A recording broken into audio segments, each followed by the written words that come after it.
Natoy anak, gumising ka na riyan. Tanghali na. Mahuhuli ka na sa klase mo. Ayoko pong pumasok, Nay. Ay hindi pwede. Ilang araw ka nang hindi pumapasok. Ang dami mo ng liban sa klase na bata ka. Baka mamaya hindi ka na makapag-grade 5 niyan. Pagkasabi noon ay iniwan ni Perla ang ginagawa niyang paglalagay ng mga paninda niyang kakanin sa bilao at tumayo. Pumasok siya sa kwarto nilang mag-ina at nilapitan ng anak. Hindi na ako natutuwa sa ginagawa mo, Natoy, ha? Gusto mo bang mapalo? Tumayo ka na rin at maligo. Dalian mo na. Ayoko na pong pumasok, Nay. Tutulungan ko na lang po kayo sa pagtitinda. Ano bang problema at ayaw mong pumasok? Hindi ka naman dating ganyan na. Simula grade 1 hanggang grade 3 ang sipag-sipag mong mag-aral. May nangaaway ba sa'yo sa klase? Wala po, Nay. Eh ano nga dahilan at bakit ayaw mo nang pumasok? Tinatamad na po ako. Mas gusto ko na lang pong samahan kayo sa pagtitinda. Magsasalita pa sanang muli si Perla, ngunit naudlot yun dahil bigla siyang tinawag ng kanyang nanay Auring. Nasa labas ang matanda at nagpapahangin sa may bintana. Perla, parinig ka nga at may tao. Hinahanap ka. Nagtatakang tumayo si Perla at lumabas ng kwarto. Pagsilip niya sa bintana, isang lalaki ang nakita niyang nakatayo sa labas ng bahay nila. Hindi niya ito kilala ngunit base sa suot nitong damit, nagkaroon siya bigla ng ideya kung ano ang sadya nito. Magandang umaga po. Dito po ba nakatira si Natoy? Ako po si Edmond, guro niya. Ay, magandang umaga rin naman. Opo, dito nga siya nakatira. Ako po ang nanay niya. Tuloy po kayo. Umalis sa bintana si Perla at lumapit sa pinto para buksan yon. Pinapasok niya ang kanilang bisita at pinaupo sa tabi ng kanyang nanay. Maraming salamat po. Hindi na po ako magpapaligoy-ligoy pa. Alam niyo naman po siguro kung bakit ako naparito. Ilang araw na pong hindi pumapasok ang anak niyo eh. Tungkol po riyan, hetong at katatapos ko lang siyang pagsabihan dahil ayaw niya na namang pumasok. Ewan ko ba sa batang yan, bigla na lang tinamad na mag-aral. Sinubukan niyo po ba siyang tanungin kung anong problema? Ano po bang sabi niya? Wala naman daw pong problema, sadyang tinatamad lang siya. Hindi ko na nga alam kung paano ko mapipilit na pumasok. Nasaan po ba siya? Pwede po bang tawagin? Gusto ko siyang makausap, baka sakaling makumbinsi ko siya. Sigurado po ba kayo na gusto niyo siyang kausapin? Nakakahiya naman po yata. Ayos lang po. Susubukan ko lang naman siyang kumbinsihin. Ay, teka lang po. Tatawagin ko. Baka nakatulog ulit. Tumayo si Perla at muling pumasok sa kanilang kwarto. Naabutan niya si Natoy na nakatalukbong ng kumot. Natoy, bumangon ka riyan. Nasa labas ang guro mo. Pakisabi na lang po na ayoko nang pumasok, Nay. Nilapitan ni Perla ang kanyang anak at hinablot ang kumot na nakabalot sa katawan nito. Huwag mo kong hintayin magalit, Natoy. Dali na, bumangon ka na riyan at maligo. Hinihintay ka niya sa labas, nakakahiya. Pinuntahan ka pa talaga rito. Ang akala niya ay magmamatigas pa rin ang anak, subalit tumayo ito at lumabas. Narinig niyang binati ng guro si Natoy, ngunit hindi man lang sumagot ang kanyang anak. Nilapitan niya ang lalaki para humingi ng paumanhin. Pasensya na po kayo sa anak ko. Mukhang wala kasi sa mood kaya ganyan. Ayos lang po, walang problema. Ganyan talaga ang mga bata. Ganyan din po ba siya sa loob ng klase? Kayo na po ang bahalang umintindi sa kanya, ha? Hindi. Sa katunayan, si Natoy ang pinakamabait at magalang na estudyante ko. Iba siya sa karamihan. Wala siyang ibang gustong gawin kundi ang mag-aral kapag nasa loob ng classroom. Halos nagsasalita nga lang yan kapag tinatawag kong sumagot eh. Matanong ko lang po, wala po bang nangaaway kay Natoy sa loob ng klase? Naisip ko kasing baka yun ang dahilan kung bakit ayaw niya nang pumasok. Wala naman po ako nababalita na kahit ano. Kung meron man, ako na rin mismo ang gagawa ng paraan para pag-ayusin sila. Ganun po ba? Nakakapagtaka lang kasi ang bigla ang pagbabago ni Natoy. Napakasipag mag-aral ng batang yan. Hindi ko alam kung bakit biglang ayaw nang pumasok. Hayaan niyo po, kapag may nabalitaan ako, sasabihin ko kagad sa inyo. Maraming salamat po. Siya nga po pala, dalhin niyo na po ito. Pasasalamat man lang dahil sa pagpunta niyo rito sa bahay namin. Masarap po ito. Ako ang gumawa. Pagkasabi nun, lumapit si Perla sa paninda niyang kakanin at naglagay ng 5 piraso sa isang plastik at ibinigay sa kausap. Naku, maraming salamat. Malilibre merienda ko ngayong araw. Gumagawa pala kayo ng mga ganito? Mukhang masarap. Amoy at itsura pa lang. Hindi naman sa pagmamayabang pero masarap po talaga yan. Araw-araw akong gumagawa at araw-araw ring nauubos. Madalas nga ay kulang pa. Itong ang gawa ko ngayon karamihan dito, meron ng may-ari. Kung ganun ang swerte ko pala, dahil makakatikim ako ng libre. Salamat po. Magsasalita pa sanang muli si Perla subalit na udlot yun dahil sa paglabas ni Natoy. Tapos na itong maligo at nakabihis na rin. Alis na po ako, Nay. Sige anak, teka ito ang baon mo. Dumukot siya ng 5 piso sa bulsa ng suot niyang bestida at ibinigay yon sa anak. Pagkatapos nito yung tanggapin, tumalikod na kaagad ito at naglakad palabas. Natoy, hintayin mo si Sir Edmond mo. Parang walang narinig na hindi man lang nito pinansin ang sinabi niya. Ayos lang po, susundan ko na lang. Paano? Mauna na rin po ako. Salamat po dito sa pagkain ha. Nang tumalikod ang lalaki para sumunod kay Natoy, sinundan niya na lang ito ng tingin.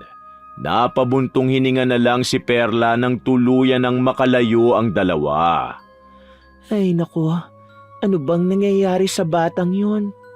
Inanong mo ba siya kung anong problema ha, Perla? Baka naman kasi may pinagdadaanan niyang apo ko. Ayaw niya lang sabihin sa'yo. Umupo muna siya sa tabi ng kanyang nanay Auring bago nagsalita. Tinanong ko na po pero ang sabi niya wala naman daw siyang problema. Tinatamad lang daw siyang mag-aral. Malakas ang kutob ko na may tinatago sa atin ang batang yan. Hindi naman yan ganyan dati, hindi ba? Opo, Nay. Kaya nga po nagtataka rin ako eh. Mabuti na lang at pinuntahan siya ngayon ng guro niya kaya napilitang pumasok. Iba ang pakiramdam ko sa lalaking yon. Sa tingin ko, pakitang tao lang ang kabaitan na pinakita niya kanina. Ay naku, umiral na naman yung pagiging manghuhula niyo, Nay. Nakita niyo naman na pinuntahan niya pa rito si Natoy.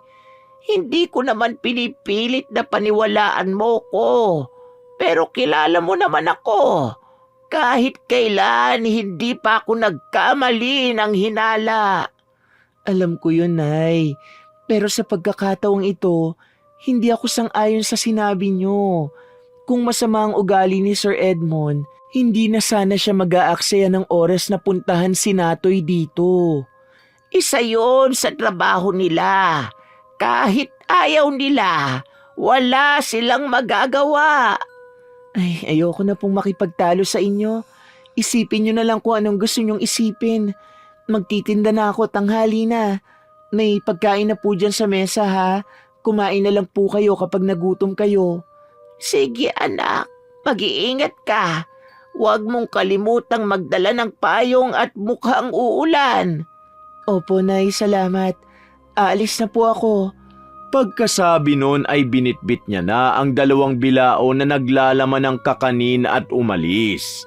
Araw-araw, sa ganung tagpo umiikot ang buhay niya.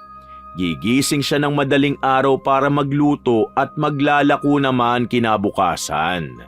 Nakakapagod at halos araw-araw siyang kulang sa tulog, ngunit ayos lang.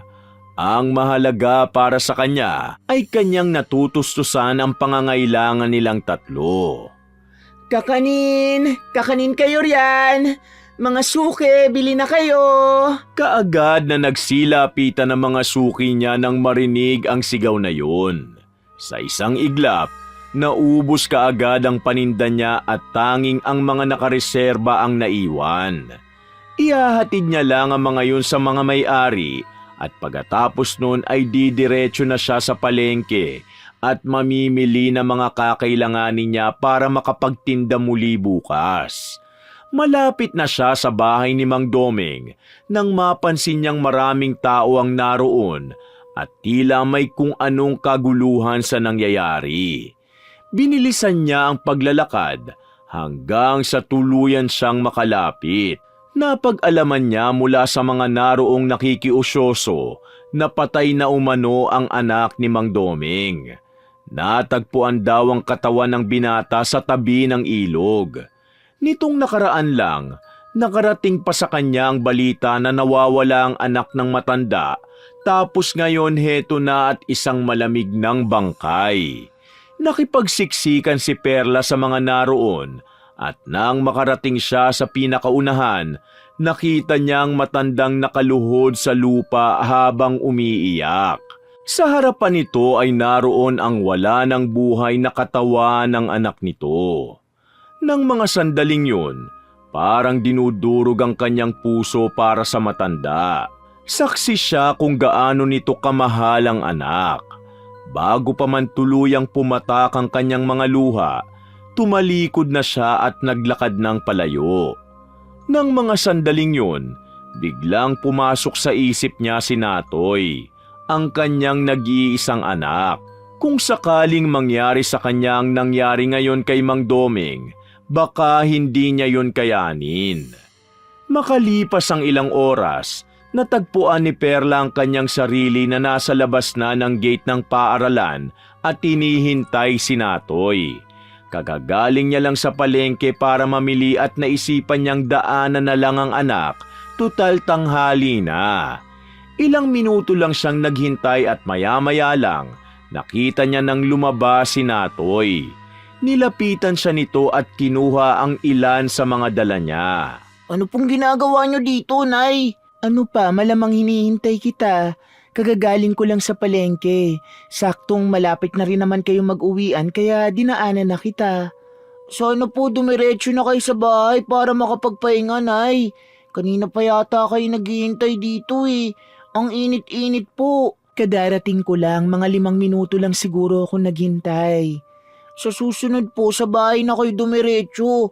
Kung umuwi na kayo kaagad pagkagaling sa palengke, di sana nagpapahinga na kayo ngayon sa bahay. O siya, oo na, sige na. Tara na nga at sa bahay mo na lang ako sermonan. Hindi naman po ako naninermon, Nay. Sinasabi ko lang po. Hindi na pinansin pa ni Perla ang sinabing yon ng kanyang anak. Sa halip, nauna na siyang maglakad. Kaagad din naman itong sumunod bit-bit ang ilan sa mga pinamili niya. Siya nga pala, Natoy. Nakarating na ba sa inyong nangyari sa anak ni Mang Doming? Nagpunta ako sa kanila kanina para maghatid ng kakanin at dun ko nalaman ang nangyari. Opo, Nay, nabalitaan po namin. May mga pulis nga pong nagpunta kanina para mag-imbestiga eh. Isa-isa nilang tinanong ang mga guro at estudyante tungkol dun sa nangyari. Oh, anong balita? Nalaman ba nila kung sinong may kagagawan? Hindi ko lang po alam, Nay. Sana mahuli ang salarin. Hanggat hindi nahuhuli ang may sala, malaki ang posibilidad na maulit ang nangyari. Kaya ikaw, Natoy, ha? Huwag kang nagtitiwala sa kung sino-sino. Opo, Nay. Kayo rin po. Aba, bakit napunta sa akin ang usapan? Mas marami po kasi kayong nakakahalubilo araw-araw kaysa sa akin. Ako po, sa eskwelahan lang po ako pumupunta. Pero kayo po kung saan-saan kayo pumupunta para magbenta ng kakanin eh. Mga suki ko naman na ang karamihan sa mga pinupuntahan ko. Matagal ko na silang kilala. Kung may isa sa kanila na gagawan ako ng masama, di dapat dati pa. O basta, Nay, huwag po kayong makampante sa isang tao. Lalo na po kung unang beses nyo lang nakausap. Nawala ang atensyon ni Perla sa sinasabi ng kanyang anak dahil may umagaw sa atensyon niya habang naglalakad sila. Bakit nandito ito? Ang tinutukoy niya ay ang plastik na may lamang kakanina nasa gilid ng daan. Natatandaan niyang ibinigay niya yun kanina sa guro ni Natoy. Ano po ba yan? Ito yung kakanina ibinigay ko kanina kay Sir Edmund eh. Baka po nabitawan niya kanina habang naglalakad kami. Nagmamadali po kami kasi tanghali na. Kaya siguro hindi niya na binalikan. Sayang naman. Hindi bale, padadalan ko na lang siya sa susunod. Hindi umimik sa sinabi niyang yon si Natoy. At hanggang sa makarating sila ay hindi na ulit ito nagsalita pa. Dumiretso siya sa maliit nilang kusina para iluto ang binili niyang gulay sa palengke. Abala siya sa ginagawa nang lapitan siya ng kanyang nanay Auring. May narinig akong chismis tungkol sa anak ni Domeng. Totoo ba yon, anak? Opo, Nay. Naawa nga po ako kay Mang Domeng eh. Ano raw bang ikinamatay ng binata? Nahuli na ba ang gumawa nun sa kanya? Hindi pa ho nahuhuli ang salarin, Nay. Tungkol naman po sa kung anong ikinamatay, ayon po sa narinig ko, may mga pasaraw po sa katawan. Baka may nakaalitan. Diyos ko, nakakatakot na ang mga nangyayari sa panahon ngayon. Oo nga po, Nay eh. Kaya nga po, pinagsasabihan ko kanina si Natoy. Ano ka ba? Mabait na bata ang apo ko. Malabong magkaroon niya ng kaaway. Alam ko naman po yun, Nay. Pero hindi pa rin po natin masasabi. Hindi porket mabait ang anak ko, magiging ligtas na siya sa kung anong kapahamakan. Sa bagay, tama ka riyan sa sinabi mo. Walang pinipiling tao ang masasamang loob. Tama po kayo. Dahil sa nangyari, nagkaroon tuloy ako ng takot. Bigla kong naisip na paano kung kay Natoy nangyari ang ganun. Baka po mawala ako sa katinoan, Nay. Iniisip ko pa lang para na akong masisiraan ng bait. Huwag kang ang magsalita ng ganyan, anak. Pati ako ay tinatakot mo. Alam mo naman na mahal ko yung apo ko. Pasensya na po, Nay. Hindi ko lang po talaga maiwasang mag-isip ng kung ano-ano. Magdasal na lang tayo palagi para sa kaligtasan ni Natoy. Opo, Nay. Yun nga ang mabuti nating gawin. O siya, luto na po itong gulay. Kain na po tayo. Natoy, kakain na anak. Hinintay muna nilang lumapit si Natoy at sabay-sabay silang kumain. Habang kumakain, napansin ni Perla ang pagiging tahimik ng kanyang anak. Dati naman, madaldal ito at madalas magkwento tungkol sa mga ganap sa loob ng klase. Kinabukasan, maagang naghanda ng agahan si Perla para sa kanyang anak na si Natoy. Tulad kagabi, napansin niya na tila matamlay pa rin ito. May problema ka ba, anak? Po, wala po, Nay. Sigurado ka ba? Bakit parang matamlay ka? Masama lang po ang pakiramdam ko. Siguro po dahil sa sobrang init. Baka naman gumagawa ka lang ng dahilan para hindi kita papasukin. Hindi po, Nay. Wala naman po akong balak umabsent sa klase kahit masama ang pakiramdam ko eh. Masama ba talaga ang pakiramdam mo? Huwag ka nang pumasok kung hindi mo kaya. Papasok po ako. Kaya ko naman po. Sige, ikaw ang bahala. Basta kapag lumala ang pakiramdam mo, umuwi ka na lang ha? Opo, Nay. O siya, bilisan mo na riyan at baka mahuli ka sa klase mo. Nagsimula na itong kumain at nang matapos ay kaagad nang nagpaalam si Natoy sa kanila. Alis na po ako, Nay. Alis na po ako, Lola. Mag-iingat ka, apo ko. Uwi ka agad pagkatapos ng klase, ha? Opo. Nang umalis si Natoy ay nagkatinginan na lang silang mag-ina. Nang mga sandaling yon, alam ni Perla na pareho sila ng iniisip. Huwag ka munang mag-isip ng kung ano-ano.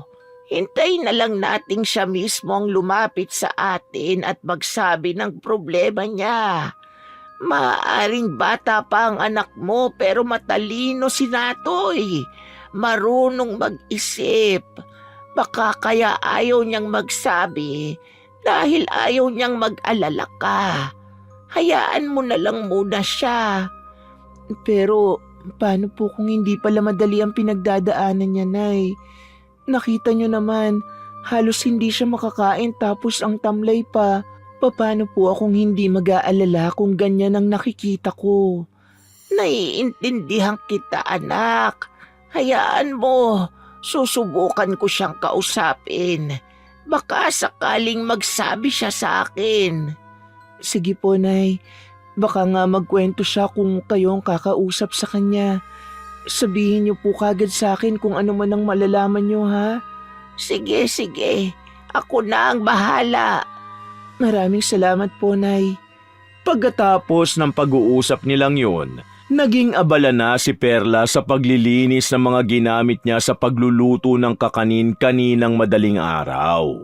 Ibinabad niya na rin sa tubig ang binili niyang malagkit na bigas para lumambot yun at umalsa. Nang matapos sa mga gawain, saka lang siya humiga para magpahinga. Dahil sa pagod, kaagad siyang nakatulog. Hindi alam ni Perla kung ilang oras siyang nakatulog. Basta nagising na lang siya dahil may naramdaman siyang yumakap sa kanya mula sa likuran. Nang tingnan niya kung sino yun, napangiti siya nang makita niya si Natoy. Pakiramdam niya na mga sandaling yun, biglang naglaho na parang bula ang lahat ng pagod na nararamdaman niya. Subalit kaagading napawi ang ngiti niya dahil sa amoy na sumalubong sa kanya. Hinawakan niya ang mukha nito at inamoy ang bibig. Bakit ka amoy sigarilyo? Halatang natakot ito dahil biglang bumangon at umatras. Sagutin mo ang tanong ko, Natoy. Bakit ka amoy sigarilyo? Kailan ka pa natuto magbisyo, ha? Patawad po, Nay. Tinikman ko lang naman po. Natoy, naririnig mo ba ang sarili mo? Anong tinikman? Hindi yan pagkain para tikman mo. Patawad po, Nay. Ano ba talagang nangyayari sa'yo? Nitong mga nakaraan tinatamad kang pumasok.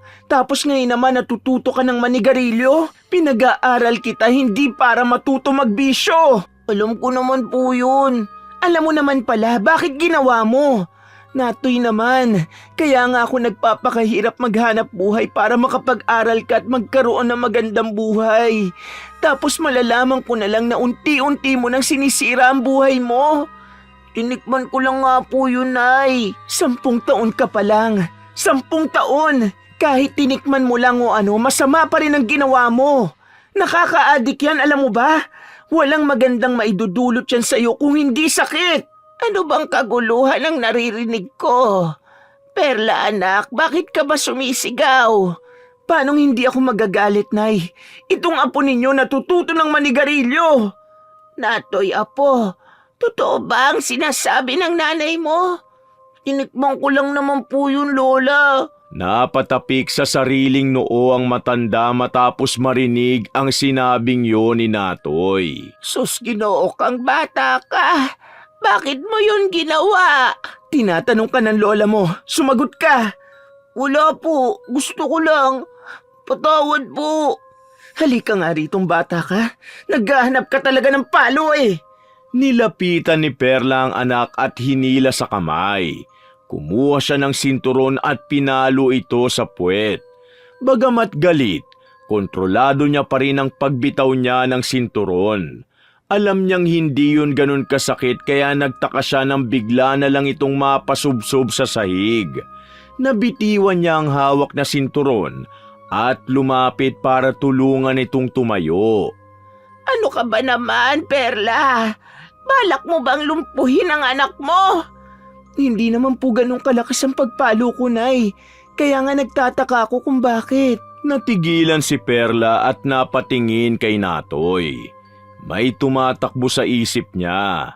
Bagay na natatakot siyang alamin dahil baka totoo.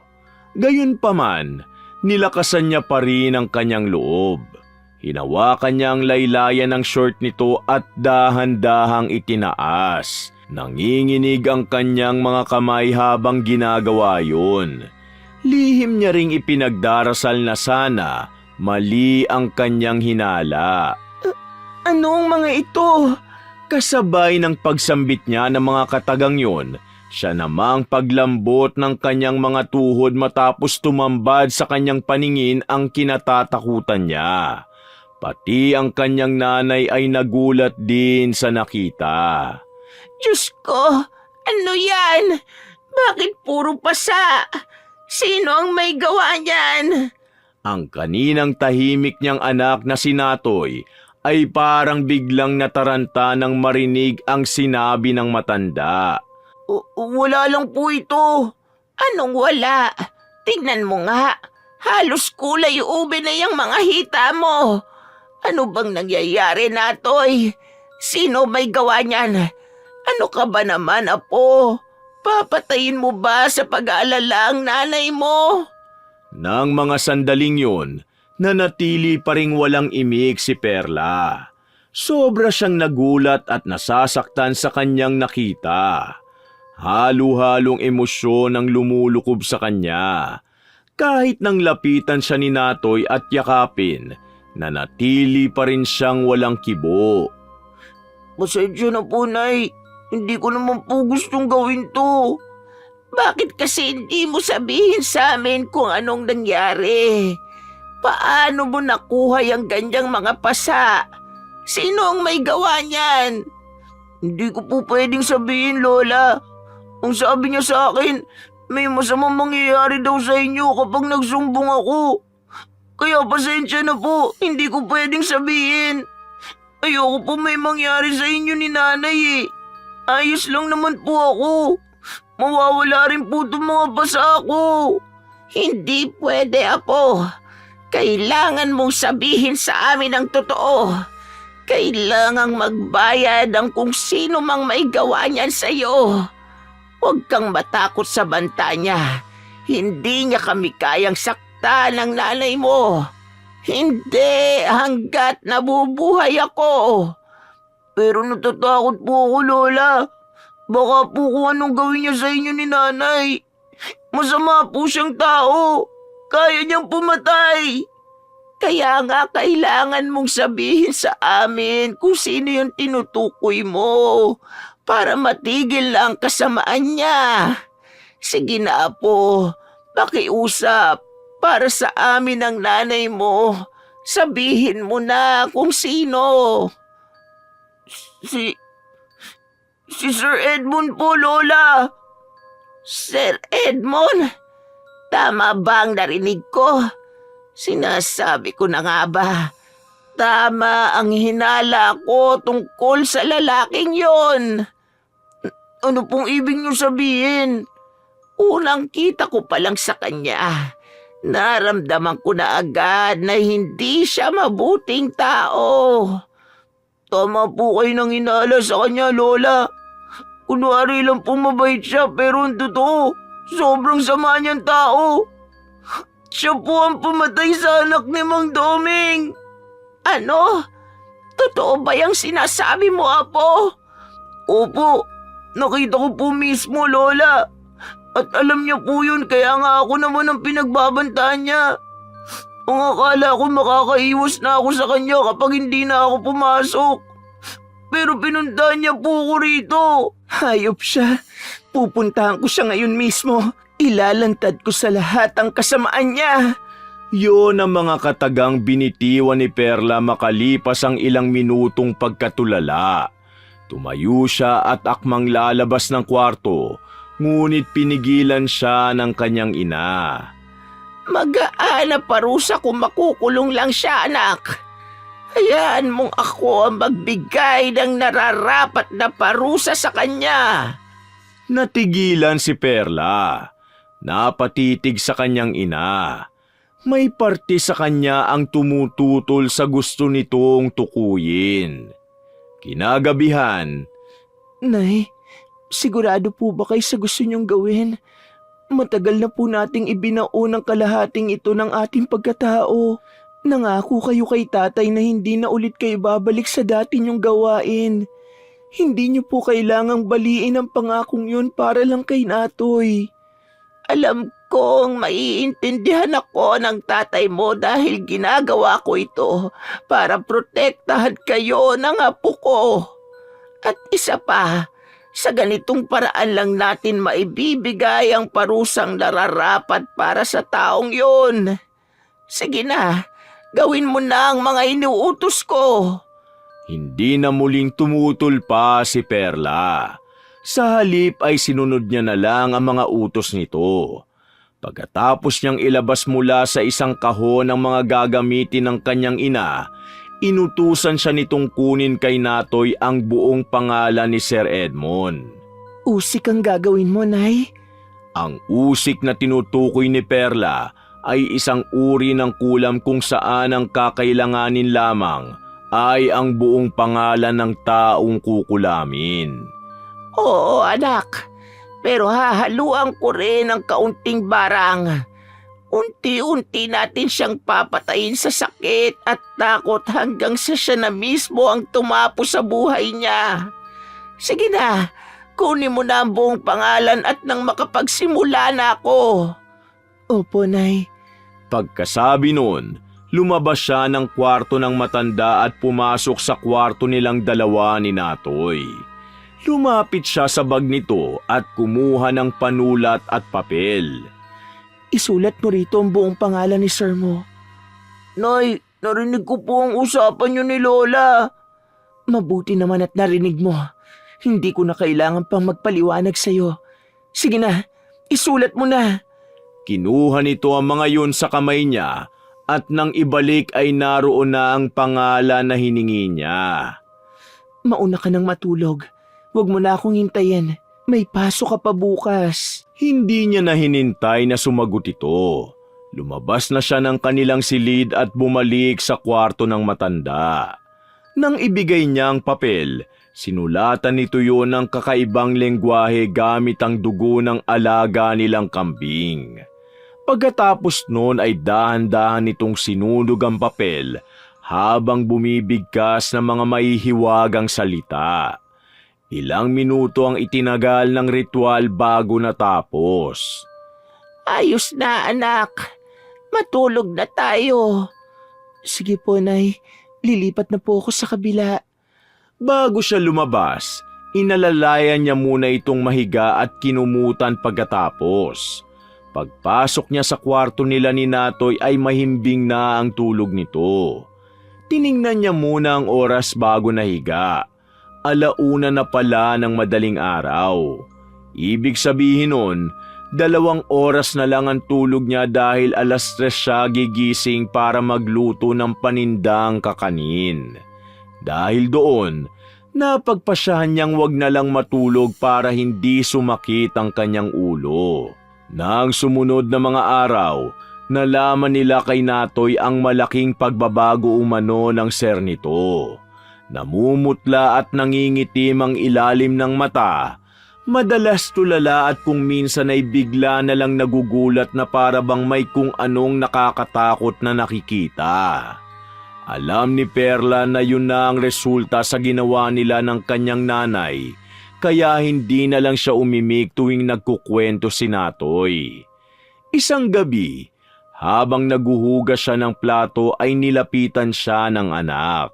Kayo po ang may gawa nun kay Sir, hindi ba? Huminto siya sa kanyang ginagawa at humarap dito. Bakit mo na itanong? Wala lang po, Nay. Gusto ko lang pong marinig mismo sa bibig niyo. Aminin ko po na naawa ako sa nangyayari sa kanya. Pero alam ko rin naman pong nararapat lang yun dahil sa ginawa niya sa akin at sa anak ni Mang Doming. Mabuti naman at alam mo yan. Natoy anak, ang mga taong katulad niya, hindi dapat kaawaan. Bakit? Naawa ba siya sa'yo? Hindi, di ba? Hanggang ngayon nga nangingitim pa rin yung mga hita mo. Galit pa rin po ba kayo sa akin dahil hindi ko kagad sinabi sa inyong lahat, Nay? Nitong mga nakaraan po, halos hindi niyo ako kinikibo. Patawarin niyo na po ako, Nay. Pagkasabi nun, bigla itong yumakap sa bewang niya habang umiiyak. Tana, hindi naman ako galit sa'yo. Galit ako sa sarili ko. Hindi kita pinapansin dahil sa tuwing titingnan kita at nakikita ko ang iyong mga pasa. Sobra akong nasasaktan. Ang sakit isipin na nakaranas ka ng ganyang paghihirap nang hindi ko man lang alam. Na wala man lang akong nagawa. Huwag mo nang uulitin ang ginawa mo, ha? Opo, hindi na po, Nay. Patawad po kung sobra ko kayong pinag-alala. Hindi na po mauulit. Hindi na muling nagsalita pa si Perla. Sa halip, niyakap niya na lang ng mahigpit ang anak. Ilang araw pa ang mabilis na lumipas. Napag-alaman ni Perla na isinuko ni Edmond ang sarili sa mga pulis. Inamin nito ang krimeng nagawa sa anak ni Mang Doming dahil palagi raw itong nagpapakita sa lalaki. Nakulong ang guro ngunit hindi sa kulungan kung hindi sa ospital ng mga taong may problema sa pag-iisip dahil tuluyan na itong nasiraan ng bait pagkatapos aminin ang krimeng nagawa. Kinagabihan ng araw na yun, naging usapan nilang mag-ina ang tungkol sa nangyaring pagsuko ni Edmond sa mga pulis. Ang babaw lang pala ng naging dahilan ni Sir Edmond sa pagpatay, Nay. Bakit? Ano raw ba ang dahilan? Ayon sa narinig ko, natalo lang daw sa kantahan. Nagkaroon kasi sila ng kasiyahan nung araw ng mga guro. May paligsahan daw na nangyari at natalo itong si Sir Edmond. Dinibdib niya pala ang pagkatalo niya kaya kinabukasan, inabangan niya na ang biktima. Ganyan talaga mga mayayabang na tao. Hindi marunong tumanggap ng pagkatalo. Hindi kasi matanggap ng pagkalalaki nila na malamangan ng iba kaya ang nangyayari, nakagagawa sila ng hindi maganda. Pero bakit kasi may mga taong masyadong mataas ang tingin sa sarili? Tipong akala nila wala nang hihigit pa sa kanila. Hindi talaga maiiwasan ng mga ganyang tao sa mundo, anak. Ang sabi nga nila, walang kapayapaan kung walang gulo. Pero kawawa naman po yung mga nabibiktima. Katulad na lang po ni Mang Doming, nawalan siya ng anak. Tungkol nga pala riyan, libing na yata bukas, hindi ba? Dapat makipaglibing ka, anak, para man lang makabawi dahil sa hindi ka nagkaroon ng oras para makiramay. Sige po, Nay. Magandang ideya nga yan. Hindi na muna ako magtitinda bukas. Oo, anak. Para naman makapagpahinga ka rin sa pagtitinda kahit isang araw lang. O siya, inaantok na ako. Matulog na tayo. Nang tumayo ang matanda ay tumayo na rin siya at pumasok sa kwarto nila ni Natoy. Nahiga siya sa tabi nito at yumakap. Kinabukasan, bago mag-alas 8 ng umaga ay nasa bahay na siya ni Mang Doming. Sinadya niyang agahan ng kaunti para kahit papano'y magkaroon pa siya ng oras na makausap ang matandang lalaki. Nakikiramay po ako, Mang Doming. Pasensya na po kung hindi po kami nakapunta para makipaglamay. Wala po kasing oras. Ayos lang yun, Perla. Alam ko naman na marami kang ginagawa. At isa pa, medyo malayo itong bahay namin mula sa inyo. Nabalitaan ko po ang tungkol sa pag-amin ni Sir Edmond. Mabuti naman po at kahit papano'y may hustisya na ang nangyari sa anak ninyo. Sobra nga akong nagpapasalamat sa Diyos dahil sa nangyari. Natupad ang ipinagdarasal ko tuwing gabi. Hindi man nakulong, ayos na rin dahil nawala siya sa sarili. Oo nga po, sapat ng kabayaran yun sa ginawa niya. Habang nagsasalita ay payapa ang kalooban ni Perla. Nang mga sandaling yun, alam ni Perla na ganun din ang nararamdaman ni Mang Doming. Dahil pareho silang magulang. Magulang na gagawin ng lahat para sa mga anak. Hindi dahil yon ang obligasyon nila, kung hindi dahil ganoon sila kung magmahal. Wakas!